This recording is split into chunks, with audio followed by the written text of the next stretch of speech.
Next 9 news में आपका बहुत बहुत स्वागत है। मैं हूं आपके साथ अबरारुल हक रहमानी। महाराष्ट्र की सियासत में इस वक्त कोर्ट के फैसले पर सबकी नज़रें टिकी है, क्योंकि कोर्ट के फैसले के बाद ये तय होगा कि एकनाथ शिंदे जो है मुख्यमंत्री बने रहेंगे या फिर उन्हें अपने मुख्यमंत्री पद से इस्तीफा देना पड़ेगा।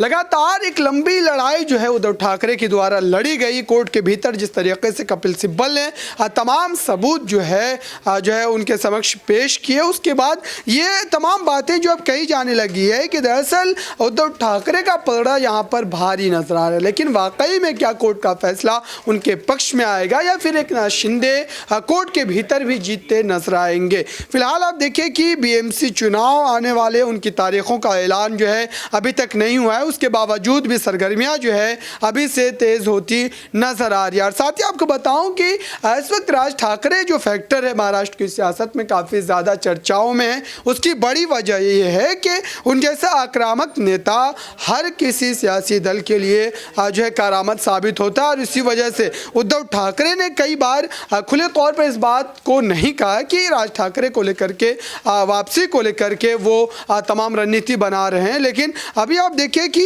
सत्ता परिवर्तन के बाद से ही लगातार राज ठाकरे की जो झुकाव की बात करें वो भारतीय जनता पार्टी की तरफ नजर आ रही है, एकनाथ शिंदे गुट की तरफ नजर आ रही है। तो ऐसे में क्या राज ठाकरे बीएमसी चुनाव से पहले शिवसेना में जो आने के बारे में कोई फैसला लेंगे या फिर अपनी ही पार्टी के साथ वो बीएमसी चुनाव में उतरते नजर आएंगे? और साथ ही इस वक्त की अगर बात की जाए तो उनके पास मात्र 7 सीटें हैं। उसके बावजूद भी महाराष्ट्र की सियासत में उनका एक अलग ही कद जो है वो देखने को मिलता है, क्योंकि उन्होंने शिवसेना पार्टी से अपनी राजनीतिक यात्रा की शुरुआत की। बाला साहब ठाकरे से जो है उन्होंने राजनीतिक गुणों को सीखा और इसी वजह से वो राजनीतिक बारीकियों को भी समझते हैं कि कब किस समय किस तरीके का फैसला लेना है। इन्हीं तमाम मुद्दों पर आज बात करेंगे कई सहयोगियों से और जानेंगे कि दरअसल महाराष्ट्र की सियासत में बदलाव की स्थिति बनेगी या फिर एकनाथ शिंदे जो है वो अपने कार्यकाल को पूरा करते नजर आएंगे। मेरे साथ कशिश जी है, उनसे जानते कि इस सवाल का जवाब उनके पास क्या है और उनके नज़रिए से महाराष्ट्र की सियासत में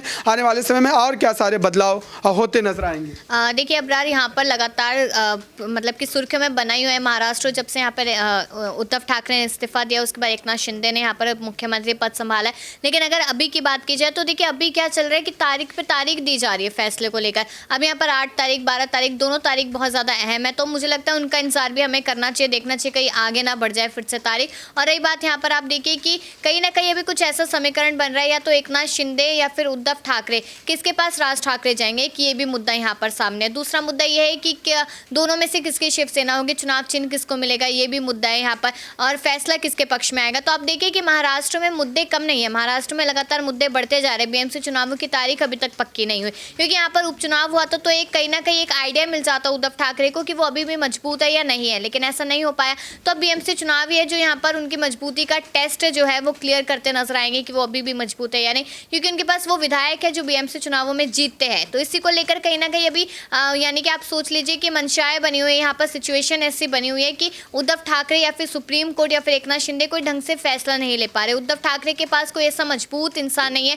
जो उनकी मदद कर सके, लेकिन एकनाथ शिंदे के पास पूरी बीजेपी यहाँ पर है जो उनकी लगातार मदद यहाँ पर करती नजर आ सकते हैं। तो कुछ ऐसा समीकरण अभी बना हुआ है महाराष्ट्र में।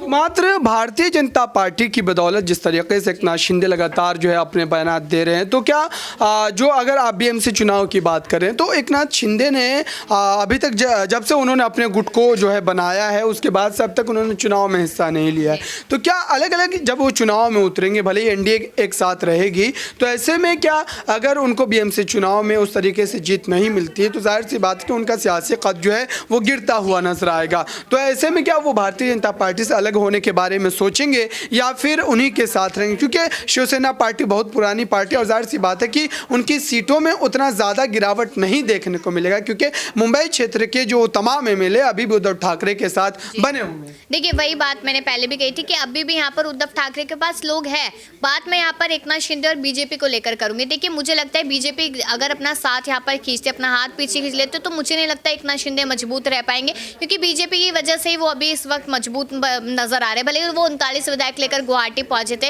लेकिन उसके बाद भी एकनाथ शिंदे की अपनी कोई पहचान नहीं रह जाएगी, एक बगावती नेता के तौर पर ही वो देखे जाएंगे। और अभी रिसेंटली जानकारी सामने आई थी, जब कवर किया था हमने रिपोर्ट, कि एकनाथ शिंदे गुट में से भी ऐसे काफ़ी विधायक हैं जो बगावत कर सकते हैं। तो आप ये देखिए कि एकनाथ शिंदे बगावती नेता के तौर पर ही देखे जाएंगे। बीजेपी बस ऐसा कदम ना उठा ले कि एकनाथ शिंदे को झटका लगे। अभी चुनाव है, चुनाव में बीजेपी भी चाहेगी कि हम अलग सत्ता में आए, अलग तौर पे पार्टी हमारी बने, हम क्यों किसी का गठबंधन या फिर साथ यहाँ पर ले। तो एकनाथ शिंदे के लिए मुसीबतें ज़्यादा है। उद्धव ठाकरे तो कुछ ना कुछ शायद करके यहाँ पर कोई ना कोई रास्ता ज़रूर निकाल ही लेंगे, क्योंकि उनके पास ये संजय राउत है जो मध्यावधि चुनाव की बात लगातार यहाँ पर करते नजर आ रहे हैं। बिल्कुल, कहीं ना कहीं यहाँ पर जो है चुनाव की स्थिति को लेकर के मामला काफ़ी ज़्यादा संगीन है, क्योंकि उद्धव ठाकरे को अगर अपनी वही सियासी बिसात अभी भी महाराष्ट्र में जो है बनाए रखनी है, तो जाहिर सी बात है कि उनको अभी से ही मेहनत करनी पड़ेगी, ताकि महाराष्ट्र में फिर से वो एक बड़े झटके के बाद उभरते हुए नजर आए। मेरे साथ दीपक जी इनसे भी समझते हैं कि दरअसल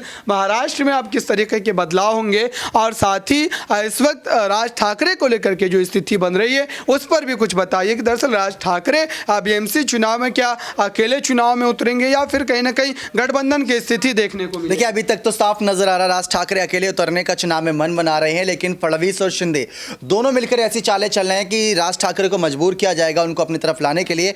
राज ठाकरे को इसलिए चाहते हैं क्योंकि ठाकरे परिवार से अगर कोई चेहरा जुड़ जाएगा तो जो शिवसेना अगर पार्टी नहीं भी मिलती है या मिल जाती है, लेकिन बाला साहब ठाकरे के विचारों को सबके आगे राज ठाकरे के नाम से रख सकते हैं। और राज ठाकरे अगर खुद भी कोई बयानबाजी करते हैं तो ऐसा नहीं कि लोग उन्हें सुनते नहीं, उनका भले ही एक विधायक हो लेकिन उनकी बातें सुनी जाती है, समझी जाती है। रही बात यहाँ पर शिवसेना के कोर्ट के फैसले की, 12 दिसंबर को पहली सुनवाई है, दोनों ही गुट अपनी अपनी तैयारियां कर रहे हैं, दस्तावेज सौंप चुका है, दस्तावेज पढ़ने के बाद बड़ी कार्रवाई होगी। पहली सुनवाई है और पहली सुनवाई पर सबकी नजरें होंगी, क्योंकि कहा जाता है कि पूत के पांव पालने में नजर आ जाते हैं। तो शिवसेना चुनाव चिन्ह किसके पक्ष में जाएगा यहाँ पर साफ नजर आएगा। और 5 जजों के संवैधानिक बेंच का भी बड़ा फैसला शिंदे गुट के योग्यता पर अयोग्यता पर आना है। और साथ ही साथ यहाँ पर यह भी गौर करने वाली बात है कि 8 दिसंबर को एक बड़ी सुनवाई है जिसमें रश्मि, उद्धव और आदित्य की संपत्ति की जांच को लेकर कोर्ट बड़ा फैसला लेगा। तो ये सारी जो सुनवाई का मसला है, ये जो दिसंबर का महीना है सुनवाई में जाएगा और जनवरी का महीना चुनाव में जाएगा। एक आखिरी सवाल, छोटा सा प्रश्न रहेगा, छोटा सा जवाब चाहूंगा कि अभी अगर मान लीजिए कोर्ट का फैसला अगर उद्धव ठाकरे के समर्थन में आता नजर आता है, तो फिर यहाँ पर एकनाथ शिंदे की क्या स्थिति होगी? क्या वो भारतीय जनता पार्टी के साथ उनका भविष्य उज्जवल रहेगा या फिर उनको कहीं ना कहीं एक बड़ा झटका लगेगा? क्योंकि उनके गुट को अभी तक चुनाव में उतरने का मौका नहीं मिला, तो जाहिर सी बात है कि उनकी उस तरीके से परीक्षा नहीं हो पाई, भले उनके द्वारा तमाम तरीके के बोल जो है बोले जा रहे हैं बड़े बड़े। देखिए, चुनाव चिन्ह तो उन्हें मिल चुका है, पार्टी का नाम भी उन्हें मिल चुका है, बाला साहब शिंदे शिवसेना वाला जो है एक चुनाव चिन्ह मिल चुका है, 2 तलवार और ढाल का उन्हें चिन्ह मिला है। शिवसेना चुनाव चिन्ह लेकिन वो चाहते हैं, क्योंकि शिवसेना के मालिक रहे बाला साहब ठाकरे के विचारों पर चलना चाहते हैं, तो उनकी राय यही है कि वो बाला साहब ठाकरे के विचारों पर उनके चुनाव चिन्ह और उनके मार्गदर्शन के सहारे आगे चलें। लेकिन पूरा जो मामला है वो इस झुकाव में जाएगा, किस तरीके से जो रणनीतियां बन रही हैं वो रणनीतियां कितनी कारगर होती है। क्योंकि अगर गौर करें तो गौर करने वाली बात सबसे ज़्यादा यही है कि शिवसेना का चुनाव चिन्ह पिछले 30-40 सालों से महाराष्ट्र की सत्ता पर कायम। महाराष्ट्र छोटा राज्य नहीं, यहाँ पर बहुत बड़ा राज्य है, सबसे अमीर नगर पालिका है,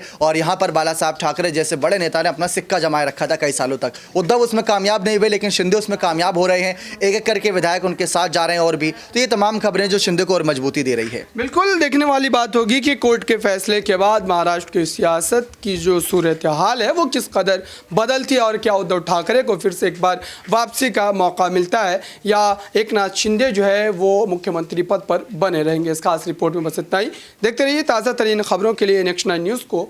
धन्यवाद।